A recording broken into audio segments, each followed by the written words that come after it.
जय श्री महाकाल। हर हर महादेव। दोस्तों, यदि आप किसी को सिर्फ छुआकर उसकी बॉडी से टच कराकर किसी भी चीज को आप वशीकरण करना चाहते हैं तो ये वीडियो आपके लिए है। क्योंकि यदि आपको खिलाने का आपके पास वक्त नहीं मिलते या ऐसी परिस्थितियां उत्पन्न नहीं होती कि आप किसी व्यक्ति को जिसको आप पसंद करते हैं, जिसको प्यार करते हैं, जिसको वश में करना चाहते हैं, ऐसी परिस्थितियां नहीं बनती कि उसको कुछ खिला दें या पिला दें जिससे वशीकरण हो जाए। तो आप कम से कम इतना तो कर सकते हैं कि उसको छुआ दें उस चीज को। तो आज उसी चीज के बारे में आपको जानकारी देने जा रहा हूँ कि वो चीज कौन सी है और उसका प्रयोग किस तरह करेंगे, कौन सा मंत्र का इस्तेमाल करेंगे जिससे वो वस्तु काम करने लगे। तो उस चीज के बारे में, उस मंत्र के बारे में यदि आप जानना चाहते हैं तो मेरे इस वीडियो पे बने रहें। साथ में चैनल पे पहली बार आए हैं तो चैनल को सब्सक्राइब करना ना भूलें। साथ में बेल आइकन को क्लिक कर लें। बेल आइकन को क्लिक करने के बाद जो और का ऑप्शन आता है उसे भी क्लिक कर लें ताकि आपको इस प्रकार की गूढ़तम प्राचीन तंत्र मंत्र के संबंध में जानकारी आपको सर्वप्रथम मेरे यूट्यूब वीडियो के माध्यम से आपको प्राप्त होती रहे। दोस्तों, बहुत सारे लोग होते हैं जो एक दूसरे से प्यार करते हैं और कोई बीच में या तो फिर कोई तीसरा व्यक्ति कबाब में हड्डी की तरह कूद जाता है। जैसे दो लड़की लड़का है तो कोई लड़की बीच में, लड़का लड़की के बीच में कोई लड़की आ जाती है, या तो लड़का लड़की के बीच में कोई लड़का आ जाता है। इस प्रकार से दोनों के संबंध जो एक दूसरे से बेइंतहा प्यार करते रहते थे, लेकिन इस वजह से क्योंकि उसके बीच में कोई तीसरा व्यक्ति आ चुका है या तीसरी कोई और पर्सन आ चुका है, तो उसकी वजह से उनके संबंधों में दरार पड़ने लगती है और एक स्थिति ऐसी आती है, ऐसा वक्त आता है कि दोनों अलग हो जाते हैं। लेकिन दोनों में कहीं ना कहीं चीज रहती है कि हम दोनों काश एक साथ रहते। तो ये प्रयोग करके आप अपने खोए प्यार को, अपने बिछड़े प्यार को हासिल कर सकते हैं। या तो ऐसा भी हो सकता है कि आप खोए नहीं हैं या आप बिछड़े प्रेमी प्रेमिका नहीं हैं, बल्कि आप किसी से प्यार करते हैं और उनको अपना बनाना चाहते हैं, तो और सामने वाला कोई रिस्पॉन्स नहीं कर रहा है, आपको इग्नोर कर रहा है, तो ये प्रयोग करके आप सामने वाले को कन्विंस कर सकते हैं। जब ये प्रयोग करेंगे उसके बाद सामने वाला वशीभूत हो जाता है, आपके प्यार में पागल हो जाता है या पागल हो जाती है, और उसके बाद उनके दिमाग में 24 घंटा सिर्फ आप ही छाए रहते हैं। कुल मिला के मतलब यह है कि वशीकरण जब काम करता है तो फिर आप फिर एक दूसरे के हो जाते हैं। यह है वशीकरण। और बहुत सारी चीजों में आप इसका इस्तेमाल कर सकते हैं। ऑफिस में बॉस से आपकी नहीं पड़ती, तो ऐसी स्थिति में बॉस को ये जो उपाय है, जो छूने वाला, इसको करके आप बॉस को खुश कर सकते हैं, जिससे आपकी बॉस के साथ बहुत अच्छी अंडरस्टैंडिंग अच्छी जमने लगती है। ऐसा भी हो सकता है। दुकानदारी करते हैं, ग्राहकी करते हैं, बिजनेस करते हैं, लोग ठीक से आ नहीं पा रहे हैं, ग्राहक ठीक से आ नहीं पा रहे हैं, अच्छे फायदे के लिए डील नहीं हो पा रही है, तो कहीं पर भी आप इसका इस्तेमाल करके आप अपने धंधे को अच्छा चमका सकते हैं, अपने व्यापार को आगे बढ़ा सकते हैं और दुकानदारी अच्छी चला सकते हैं, बहुत भरपूर आमदनी प्राप्त कर सकते हैं। तो अलग अलग तरीके से, अलग अलग लोगों के लिए अलग अलग तरीके से ये काम करता है। तो सब में वही कार्य करना है कि सामने जिस व्यक्ति को आपको वश में करना है, प्रभावित करना है, उसको सिर्फ उसके कपड़े से कहीं न कहीं थोड़ा सा टच कर देना है, हल्का सा, उसको मालूम भी ना पड़े और आपका काम भी हो जाएगा। ठीक है। तो इसकी पूरी प्रक्रिया के बारे में जानना चाहते हैं तो आप वीडियो पे बने रहें। चलिए आपको बताता हूं कि क्या वस्तु है। ठीक है। और उसका मंत्र कौन सा है जिसका आप इस्तेमाल करके आप इस वस्तु को बिल्कुल सक्रिय कर सकेंगे, पावरफुल बना देंगे। तो उस वस्तु का नाम आप जान लीजिए, उसको बोलते हैं एरंड। आप खासकर शहरों में रहने वाले लोग आजकल, जो हालांकि उनके पूर्वज तो गांव से ही गए हैं, लेकिन शहरों में रह रहकर वो अपने अतीत को भूल चुके हैं। नहीं तो उनको बहुत सारी चीजें, जो गांव में रहते तो उनको सब चीज मालूम पड़ जाता। तो एरंड आप गूगल में सर्च कर सकते हैं। यदि आपके कान में आपने कभी सुने नहीं है तो आप गूगल में सर्च कर लें। वहां पे आपको आइडेंटिफाई करने के लिए आपको जो पौधा है उसकी आकृति वहां पे दिखाई देगा। तो उससे आप आसानी से आप अपने आसपास उन चीज़ों को खोज सकते हैं, प्राप्त हो सकता है। 2-4 लोगों से पता करेंगे तो कहीं पर भी ये उगा होता है, सड़क के किनारे उगा होता है, खेतों में उगा होता है, बाड़ियों में उगा होता है, जहाँ पानी के आसपास साधन होते हैं वहां पे उगा होता है। तो जैसे आप चित्र को देखेंगे आप अच्छी तरह समझ जाएंगे, अरे भैया इसी को अरंड बोलते हैं, ठीक है, अरंडी भी बोलते हैं। इसी से वो ऑयल भी बनता है, अरंडी का ऑयल बोलते हैं, कैस्टर ऑयल बोलते हैं। तो ये आप चित्र में देख लेंगे तो समझ जाएंगे, ठीक है। अब इसी को आपका उपयोग करना है, कैसे करेंगे समझते रहिए। वीडियो के लास्ट में एक मंत्र बताऊंगा आपको, उस मंत्र को आपको याद कर लेना है, देख देख के नहीं बोलना है। एक बात का हमेशा याद रखें, जब पूरा याद करने के बाद इसको प्रयोग में लाएंगे तभी काम करता है। कागज में लिख कर पढ़ कर देख देख कर करेंगे तो कोई भी लाभ नहीं होने वाला है, ठीक है। इस मंत्र को याद कर लें। और मंत्र को याद करने के बाद जिस दिन या जब जब किसी रविवार के दिन होली या दिवाली पड़े उसी दिन इस प्रयोग को करना है आपको, ठीक है। रविवार भी होना चाहिए और उस दिन होली या दिवाली भी होनी चाहिए, उसी दिन ये प्रयोग करेंगे तो सफलतापूर्वक आप कर पाएंगे। तो रविवार के दिन जिस दिन होली या दिवाली पड़ी है उस दिन आपको जहां पर भी आपने देखा होगा लाल रंग का एरंड, वहां तक आपको इस मंत्र को पढ़ते पढ़ते अपने घर से निकलना है, पढ़ते पढ़ते हल्का सा जाप करते करते निकलना है। और जहां पर भी इस एरंड के आपने पौधे को देखा हुआ है उस पौधे तक जाना है, पढ़ते रहना है। आपका जाप रुकना नहीं चाहिए, लगातार जाप करते रहना है आपको। उसके बाद जब एरंड के वृक्ष के पास जाएंगे तब भी जाप करना है। और वहां पर जाकर आपको एक ही झटके में उस एरंड के जो पौधा है उसको उखाड़ देना है। पौधा है बहुत पतली सी होती है, ज्यादा मोटा नहीं होता।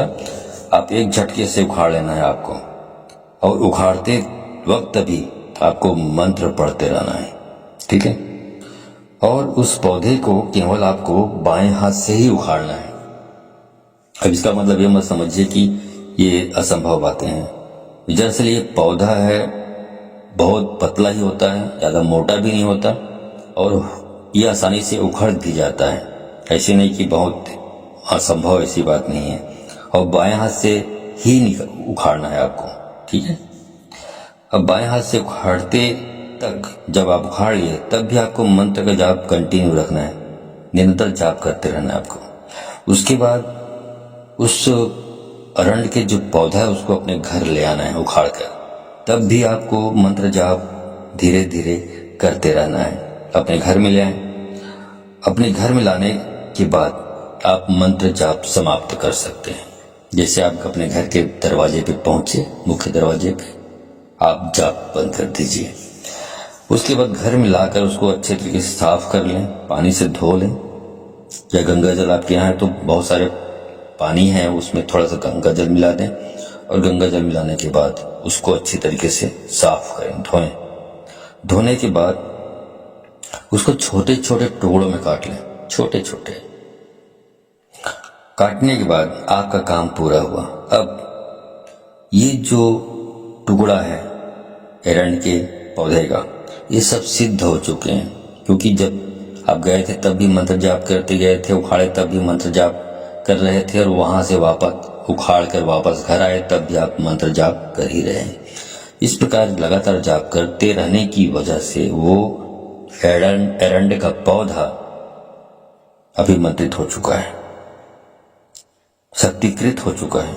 अब उसके बाद क्या करना है, अब आपको जब भी इसका इस्तेमाल करना हो, किसी को छुआना है या किसी को अपने वश में करना चाहते हैं, किसी को वशीभूत करना चाहते हैं, या किसी को प्यार में बिल्कुल दीवाना या दीवानी करना चाहते हैं, उस दिन क्या करेंगे आप, इसी जितने टुकड़े किए हैं उसमें से एक टुकड़ा उठाना है आपको अपने हाथों में, और उस 21 बार मंत्र, इसी मंत्र को आपको, जिसको आपने जाप अभी किया था पहले, उसी जाप को करते हुए 21 बार जाप करना है, और 21 बार फूंक मारना है। मतलब एक बार मंत्र जाप करेंगे फिर फूंक मारेंगे उस एरंड के टुकड़े पर। इस प्रकार से 21 बार आप फूंक मारेंगे। उसके बाद आप निकल चलिए अपने घर से, जिसके लिए आप ये प्रयोग करना चाहते हैं और जिस व्यक्ति के लिए या जिस पुरुष या जिस महिला के लिए करना चाहते हैं उसके पास बैठ जाएं और हल्का सा उनके कपड़ों पे टच कर दें, छुआ दें उस एरंड के टुकड़े को। और जैसे आप टच करेंगे, छुआएंगे, आप यकीन मानिए वही आपके पीछे लग जाएगी या वही व्यक्ति आपके पीछे लग जाएगा। इतना प्रभावशाली है। बस आपका मंत्र जाप सही होना चाहिए। मंत्र जाप में अभी आपको लिखा हुआ भी मिल जाएगा इसी स्क्रीन पर। तो मंत्र जाप में आप कोई गलती नहीं करनी है। गलती थोड़ी सी भी गलती की या थोड़ा भी कहीं अटके या मंत्र जाप चलते चलते भी मंत्र जाप करना है तो कहीं पर आप अटक गए या कुछ शब्दों का कुछ और बोल दिए तो ऐसे में सफलता प्राप्त नहीं होती है। ठीक है, चलिए मंत्र अब बता देता हूँ आपको। पूरी विधि विधान आपको बता दिया। मंत्र ऐसा है, ओम नमो काल भैरव काली रात, काला आया आधी रात, चले कतार बांधो, तू बावन वीर, पर नारी सो राखे सिर, छाती धर के वाको लाओ, सोती होय जगा के लाओ, बैठी होय उठा के लाओ, शब्द साचा पिंड काचा, फूलो मंत्र ईश्वरो वाचा, सत्य नाम आदेश गुरु का। ये मंत्र यहाँ पर आपको स्क्रीन पर आपको लिखा हुआ भी मिल जाएगा। इधर उधर भटकने की जरूरत नहीं पड़ेगी, क्योंकि यदि आपको लिखा हुआ नहीं डालूंगा तो फिर आप अंड संड बोल सकते हैं। सुन सुनकर लिखने को यदि बोल दूंगा तो आप इधर का उधर लिख देंगे, उधर का इधर, तो फिर अर्थ का अनर्थ हो जाता है। शब्द का जब अर्थ का अनर्थ हो जाता है तो आपको लाभ के बदले नुकसान और बहुत गंभीर खतरा हो सकता है। इसलिए यहाँ पे लिखा हुआ वीडियो आपको या लिखा हुआ मंत्र आपको मिल जाएगा। ठीक है, तो आप करके देखें, आपको निश्चित रूप से सफलता प्राप्त होगी। जिसके भी आप करना चाहते हैं उसमें सफलता प्राप्त होगी। एक बात का ख्याल रखें कि इसका दुरुपयोग नहीं करना है। मतलब कोई आपको पसंद करता है, कोई आपको पसंद करती है, तभी इस्तेमाल करें। किसी को अपमानित करने के लिए, किसी का सिर्फ शरीर पाने के लिए, किसी का शारीरिक शोषण करने के लिए, किसी को बेइज्जत करने के लिए, समाज में अपमानित करने के लिए, किसी को बर्बाद या बदनाम करने के लिए इस तरह का इस्तेमाल करेंगे तो मैं आपको बता दूं कभी भी आपको सफलता प्राप्त नहीं होने वाली है। क्योंकि आपकी नीयत खराब होगी, आप कपटी होंगे तो आपको कभी सफलता प्राप्त नहीं होगी। जो खुले दिल के, साफ दिल के होते हैं, बिल्कुल गंगा जल के समान साफ होते हैं, स्वच्छ दिल के होते हैं, उन्हीं को सफलता प्राप्त होती है। ठीक है, तो आप इसका इस्तेमाल करें, दुरुपयोग ना करें। ठीक है, और यदि वीडियो अच्छी लगी हो तो इस वीडियो को अधिक से अधिक अपने दोस्तों, यारों, मित्रों, पारिवारिक रिश्तेदारों को शेयर करें ताकि अधिक से अधिक लोग इस प्रकार के ज्ञान से परिचित होकर इसका उपयोग कर सके। एक बात और बता दूं, इस प्रकार बोला जाता है, इसका मतलब कि आपको शेयर इसको अधिक से अधिक मात्रा में करनी ही करनी है। यदि आप बहुत सारे लोगों को इसको शेयर करते हैं या जितनी भी आपकी कैपेसिटी है शेयर करते हैं सच्चे दिल से, तो यकीन मानिए शक्तियां भी आपको परखेंगी। यहाँ ये व्यक्ति बहुत कल्याणकारी, लोगों के कल्याण के बारे में सोचता है, इसलिए शेयर किया उसने। तो शक्तियां जब ये समझ लेती हैं तो फिर आपको वो कोऑपरेट, जब साधना करते हैं, सिद्धि करते हैं, तो आपको सफलता प्रदान करने में आपकी सहायता करती हैं शक्तियां, और बहुत आसानी से सफलता प्राप्त होती है। लेकिन यदि आप ये अपने मन में कपट, लालच लाकर ये सोचते हैं, स्वार्थीपना लाकर ये सोचते हैं कि नहीं इसको मैं ही करूंगा, दूसरों को बताऊंगा तो दूसरे लोग कर लेंगे, ऐसा सोच के आप किसी और को शेयर नहीं करते हैं। खुद फायदा उठाना चाहते हैं, खुद लाभ लेना चाहते हैं, लेकिन किसी को बताना नहीं चाहते। ये कपट और स्वार्थ और लालच की श्रेणी में आता है। ऐसे लोगों को भी शक्तियां कभी कोऑपरेट नहीं करती, सहयोग नहीं करती। यदि आप सच्चे दिल के रहेंगे, साफ दिल के रहेंगे, तभी सफलता प्राप्त होती है। यदि आप सफलता प्राप्त करना चाहते हैं तो अधिक से अधिक लोगों को शेयर करें वीडियो को। ठीक है, तो आज के लिए बस इतना ही। मिलता हूँ अगले वीडियो में, तब तक के लिए धन्यवाद। जय श्री महाकाल, हर हर महादेव।